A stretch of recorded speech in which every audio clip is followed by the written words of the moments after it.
الحمد لله رب العالمين، والصلاة والسلام على أشرف الأنبياء والمرسلين وعلى آله وأصحابه أجمعين.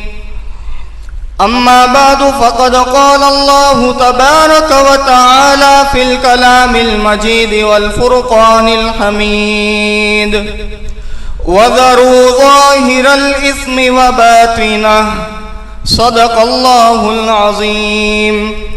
وعن أبي هريرة رضي الله عنه قال رسول الله صلى الله عليه وسلم: من يأخذ عني هؤلاء الكلمات فيعمل بهن أو يعلم من يعمل بهن.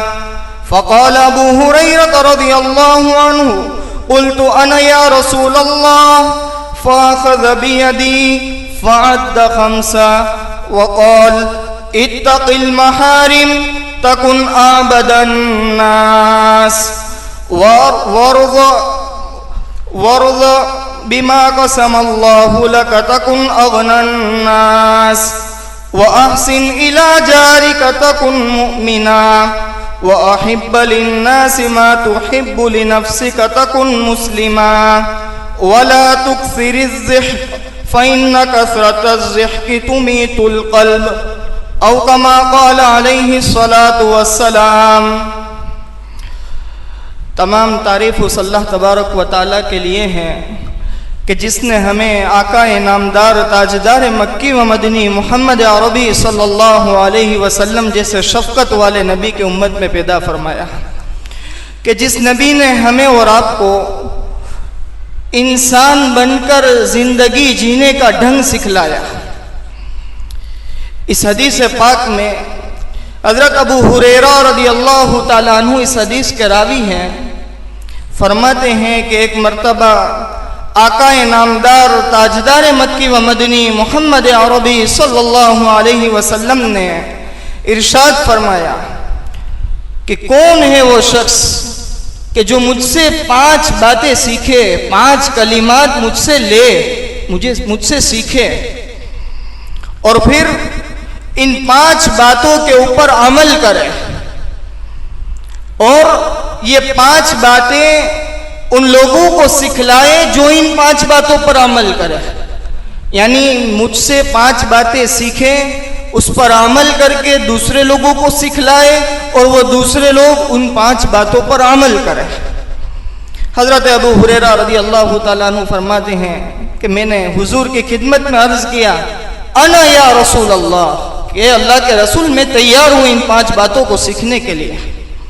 پھر میرے اور آپ کے آقا نے حضرت ابو ہریرہ فرماتے: اخذ بیدی، میرے ہاتھ کو پکڑا، وعد 5 اور 5 باتیں اسے گنوائے. سب سے پہلی بات: اتق المحارم تکن اعبد الناس، اللہ تبارک و تعالیٰ کی حرام کی ہوئی چیزوں سے بچ جاؤ، تم لوگوں میں سب سے زیادہ بے نیاز بن جاؤ گے، لوگوں میں سب سے زیادہ عبادت گزار بن جاؤ گے. اتق المحارم، اللہ کی جتنی حرام کردہ چیزیں ہیں، کہ جن چیزوں کو اللہ تبارک و تعالیٰ نے حرام کیا ہے، اس سے بچ جاؤ. کیا فائدہ ہوگا؟ تم سب سے زیادہ عبادت کرنے والے بن جاؤ گے. پھر دوسرا فرمان: وَارْضَ بِمَا قَسَمَ اللَّهُ لَكَ تَكُنْ أَغْنَى النَّاسِ، اللہ تبارک و تعالیٰ نے آپ کے لیے جو قسمت میں لکھ دیا ہے اس پر راضی ہو جاؤ.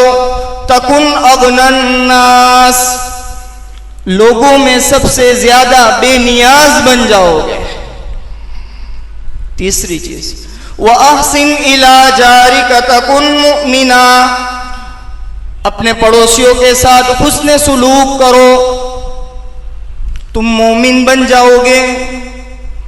چوتھی چیز: وَأَحِبَّ لِلنَّاسِ مَا تُحِبُّ لِنَفْسِكَ تَكُنْ مُسْلِمًا، لوگوں کے لیے وہ چیز پسند کرو جو اپنے نفس کے لیے پسند کرتے ہو، تم مسلمان بن جاؤ گے۔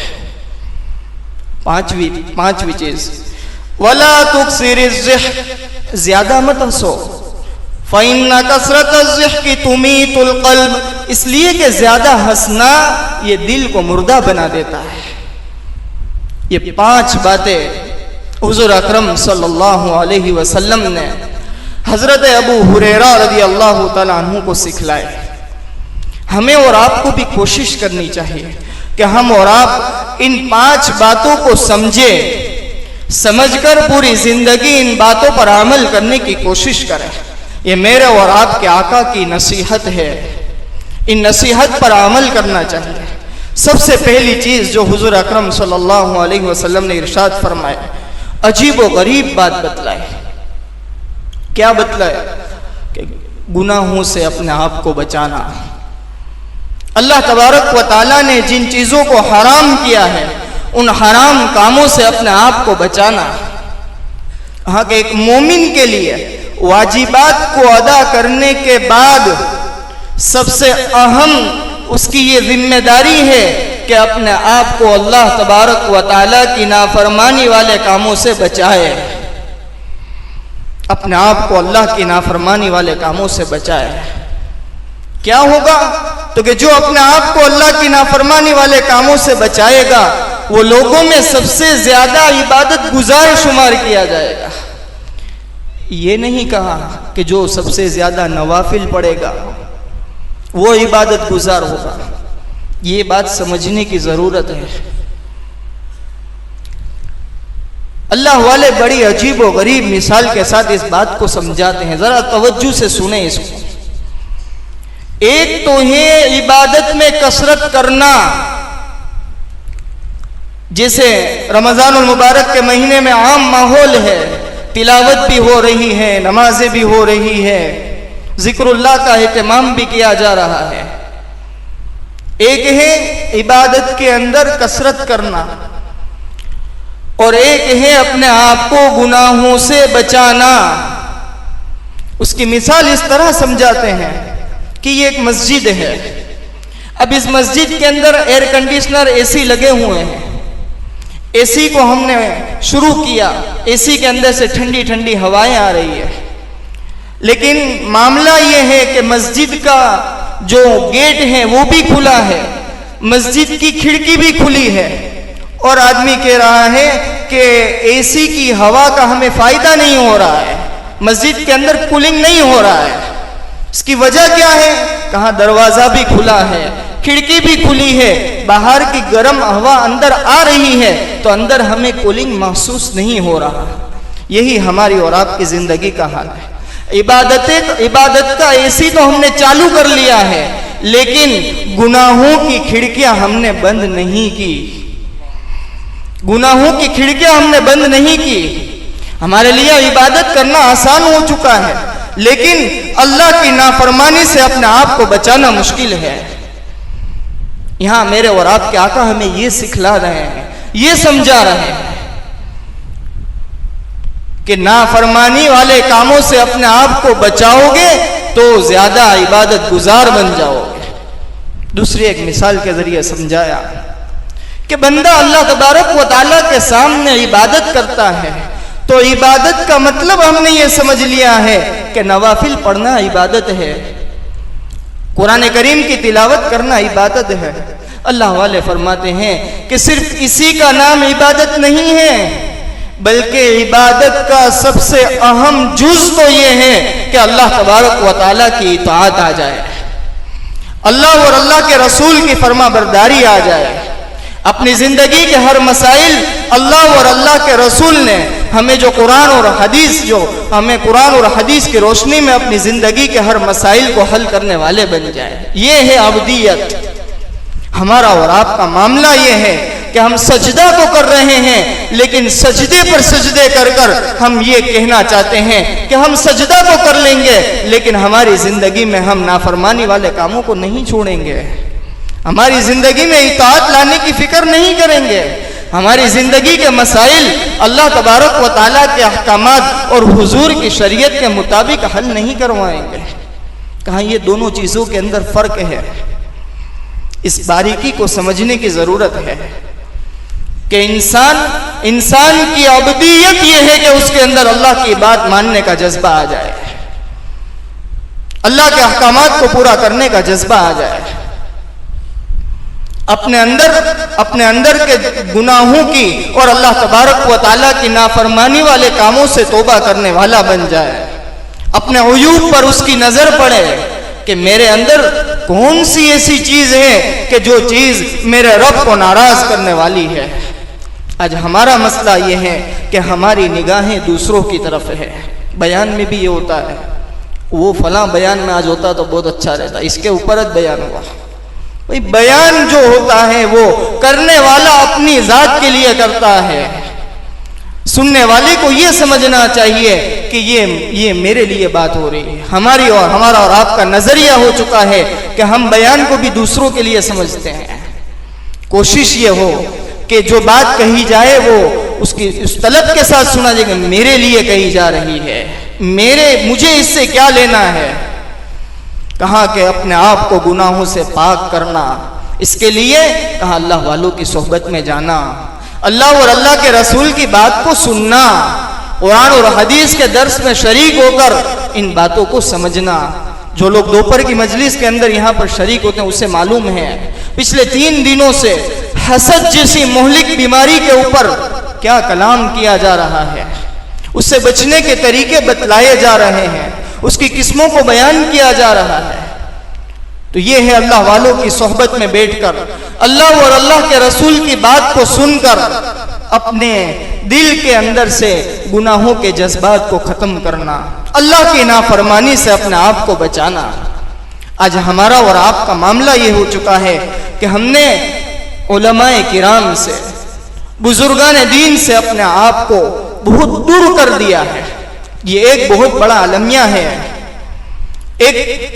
جس طرح مسلمانوں کے جان اور مال کے اوپر حملے ہو رہے ہیں، اسی طریقے سے ایک مائنڈ وار چل رہا ہے، مائنڈ وار، کہ مسلمان کا نوجوان اسلامی تعلیمات سے دور ہو جائے، اس کے دل کے اندر، اس کے دماغ کے اندر اسلامی تعلیمات کے مطابق شکوک اور شبہات پیدا ہو جائے، بزرگان دین کے متعلق شکوک اور شبہات پیدا ہو جائے، اور علماء کرام سے وہ دور ہو جائے، دین کو جاننے والوں سے دور ہو جائے، اور ان دونوں کے طبقے کے درمیان ایک آڑ پیدا ہو جائے۔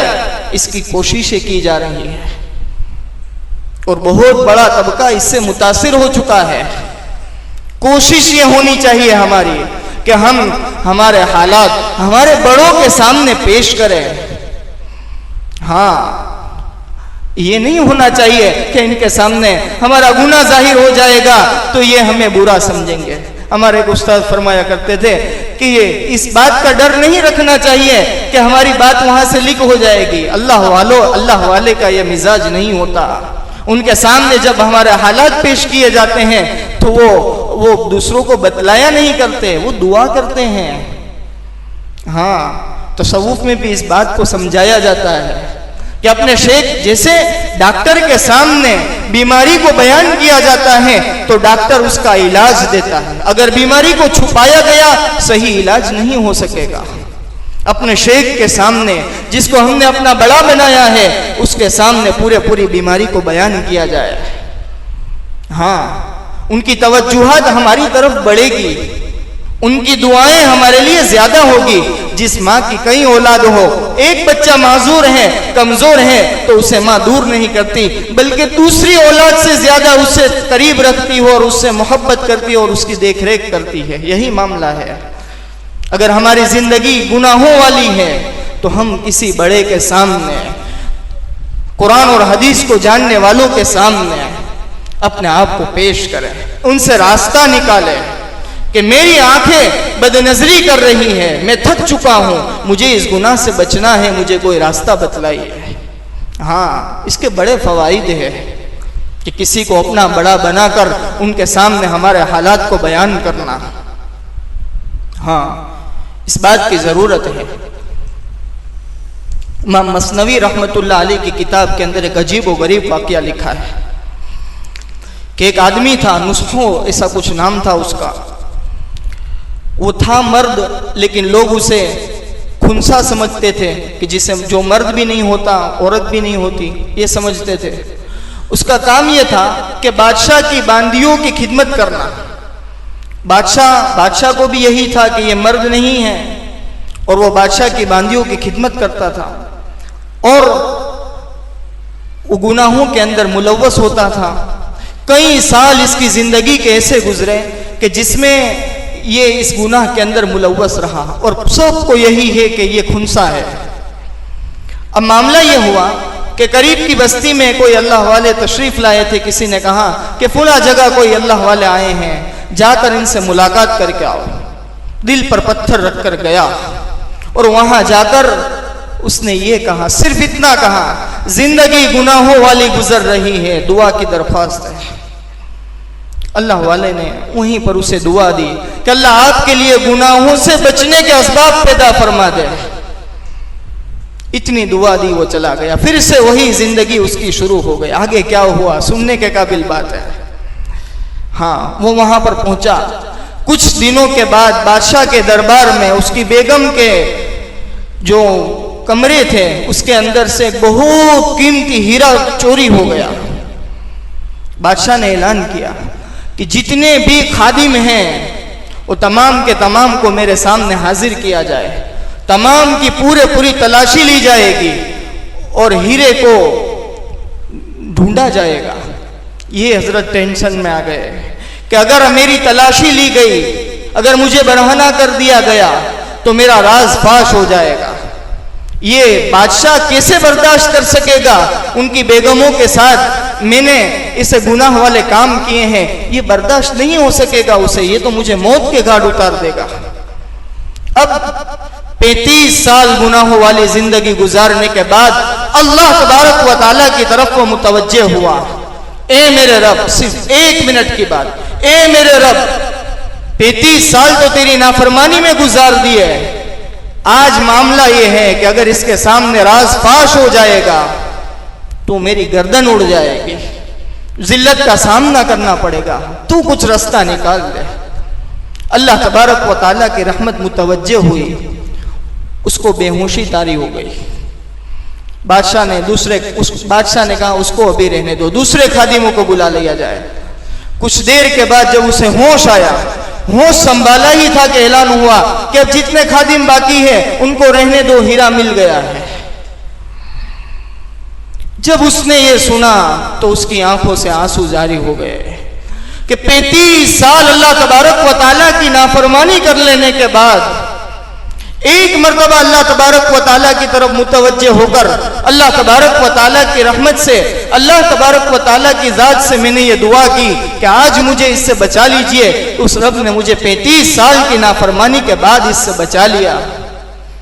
بادشاہ سے جا کر کہہ دیا مجھے بہت بڑی بیماری ہو گئی ہے، میں اب یہ کام نہیں کروں گا، میں جا رہا ہوں۔ جنگل میں چلا گیا، اللہ اللہ کہنے لگا، وقت کا اتنا بڑا اللہ والا بن گیا کہ وہاں کے لوگ اس سے رجوع کرنے لگے اور بڑے بڑے اللہ والے اس کی ملاقات کے لیے آنے لگے۔ اس واقعے سے ہمیں کیا سبق ملا؟ ایک سبق تو یہ ملا کہ اللہ والوں کے پاس جا کر دعا کی درخواست کی جائے، اپنے حالات کو بیان کیے جائے۔ ہاں، دوسرا سبق یہ ملا کہ اگر زندگی گناہوں والی ہے تو گناہوں والی زندگی کو چھوڑنے کی دل کے اندر تمنا کی جائے، پختہ ارادہ کیا جائے اور اللہ تبارک و تعالیٰ سے مانگا جائے۔ تو پوری بات یہاں سے نکلی تھی کہ گناہوں کو چھوڑنے کی کوشش کریں، اور گناہوں کے بہت سارے اقسام، ساری تفصیلات ہم سنتے رہتے ہیں۔ اب ہم حضور اکرم صلی اللہ علیہ وسلم کی دوسری نصیحت کی طرف آتے ہیں۔ میرے اور آپ کے آقا نے فرمایا کہ اللہ تبارک و تعالیٰ نے جو تمہارے لیے لکھ دیا ہے، تقدیر میں لکھ دیا ہے، جو تمہارے لیے تقسیم ہے، اس پر راضی ہو جاؤ۔ کیا ہو جائے گا؟ تکن اغنی الناس، بے نیاز ہو جاؤ گے۔ کیا مطلب؟ کہ اللہ تبارک و تعالیٰ کے فیصلے پر راضی ہو گئے تو اغنی الناس کا کیا مطلب؟ کہا کہ ایک تو ہوتا ہے غنی، غنی کا معنی سمجھتے مالدار، لیکن نہیں، مالدار نہیں، غنی کا معنی بے نیاز، کہ جسے